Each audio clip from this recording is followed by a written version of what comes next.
Bonjour à tous, donc voilà, aujourd'hui on va commencer par la recette bacalhau à brás sans la morue séchée.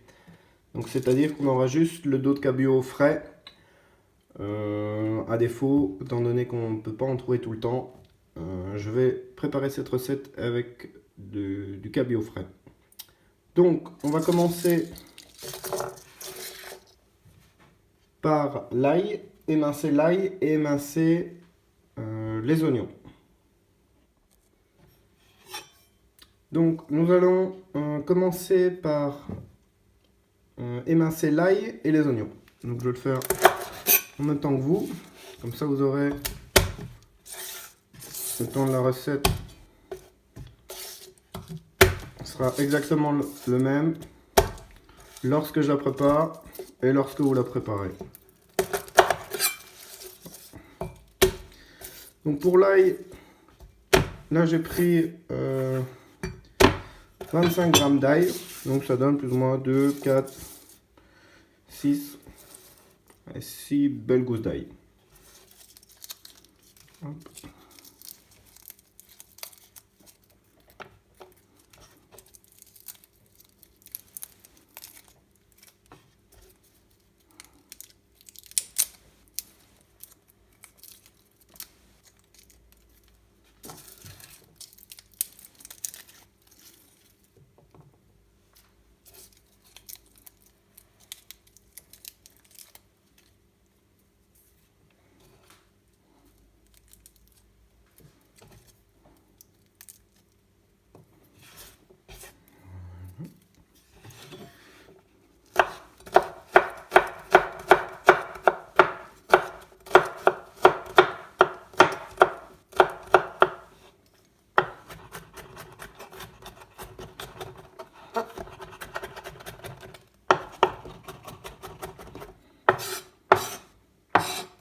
Voilà.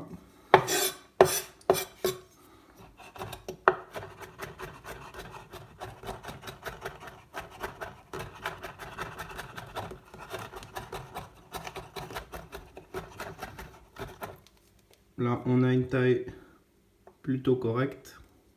Pas besoin de faire plus petit.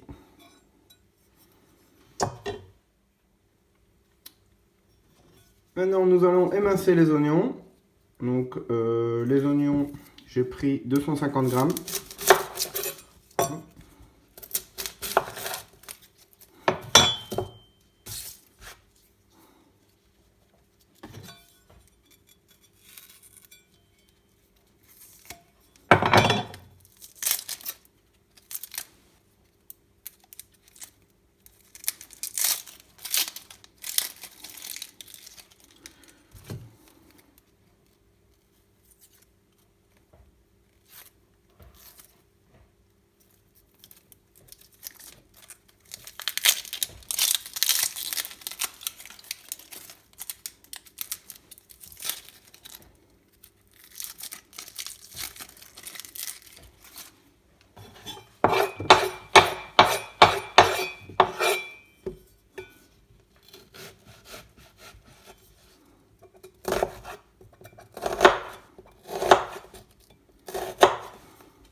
Voilà. Comme vous avez pu voir, c'est une petite technique que j'ai pour ne pas garder cette partie un peu dure de l'oignon qu'on a souvent. Donc on peut le garder comme ceci. Faire une incision au milieu. Faire 1, 2, 3, 4.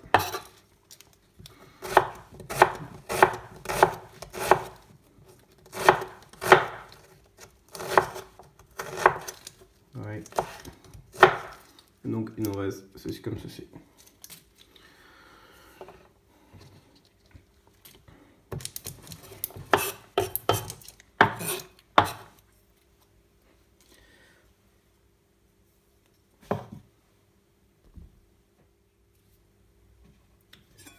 Donc ici on a 300 g de cabillaud.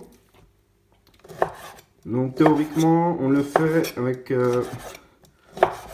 la morue séchée, on fait tremper dans de l'eau salée. On va dessaler plus vite. Oui, vous avez bien entendu, dans de l'eau salée. Mais bon, ici, je le fais avec du dos de cabillaud frais. Donc dans la recette originale, il faut éviter de trop saler justement parce que le poisson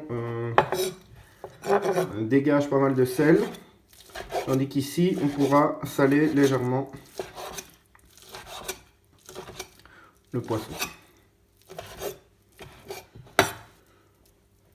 Donc voilà, moi j'aime bien avec des consistances de cette taille, des petits bouts de poisson de cette taille. Après, ça, c'est à votre convenance, vous pouvez faire plus petit si vous désirez. Maintenant le persil, donc ça c'est un peu plus délicat, il faut regrouper comme ceci en petits bouquets pour garder juste les feuilles et éliminer les tiges.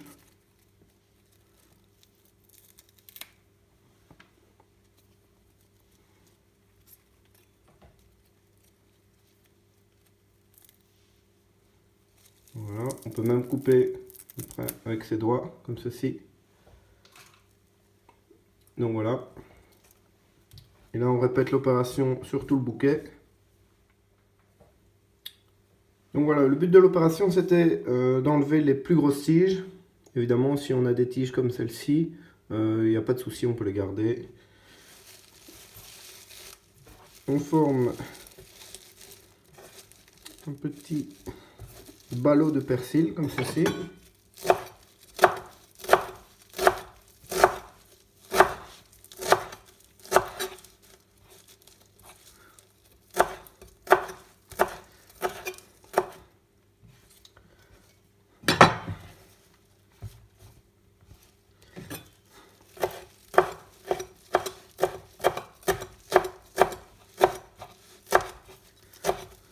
Pour ceux qui aiment la coriandre, qui est une des herbes dans le plat original, c'est pareil.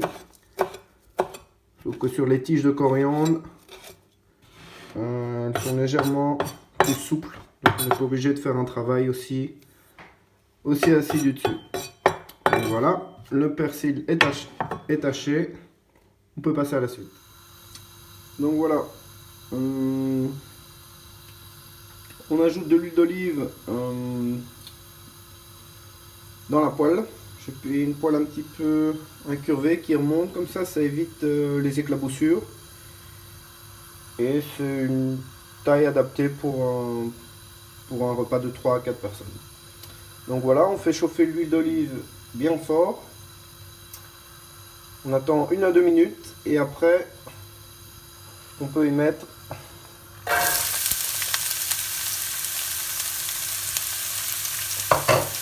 les oignons et l'ail.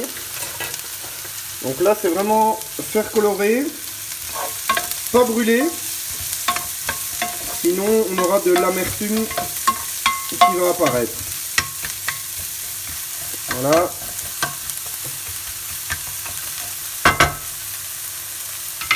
Il ne faut pas non plus que ça baigne dans l'huile.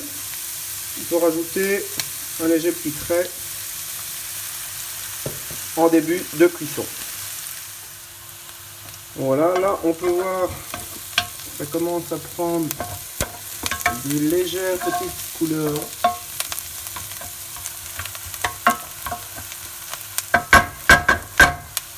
On peut déglacer avec 20 centilitres de vin blanc.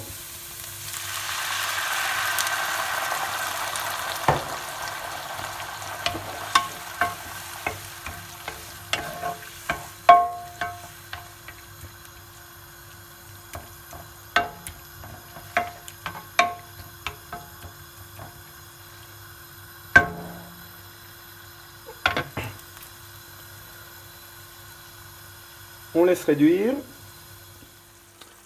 Une fois que ça a réduit, on peut incorporer le cabillaud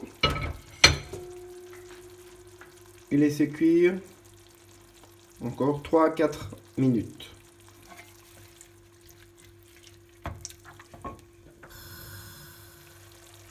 Donc voilà, dès que le poisson commence à blanchir,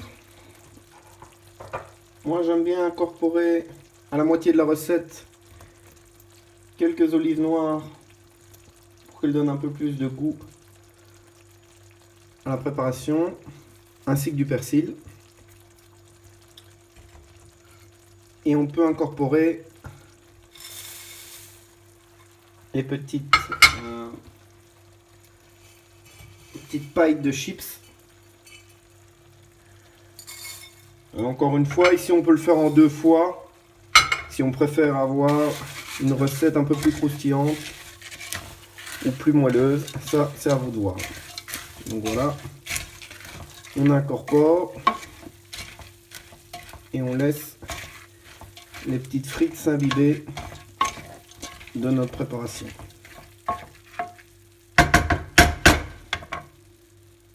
Voilà, après 2 minutes de cuisson supplémentaire, on arrive à ce résultat là. Et on voit que les frites se sont un petit peu imbibées. À partir de ce moment-là, on peut incorporer les œufs. Encore une fois, ça dépend de la texture que vous recherchez. Moi, je l'aime bien un petit peu baveuse. Donc, dès que j'incorpore les œufs,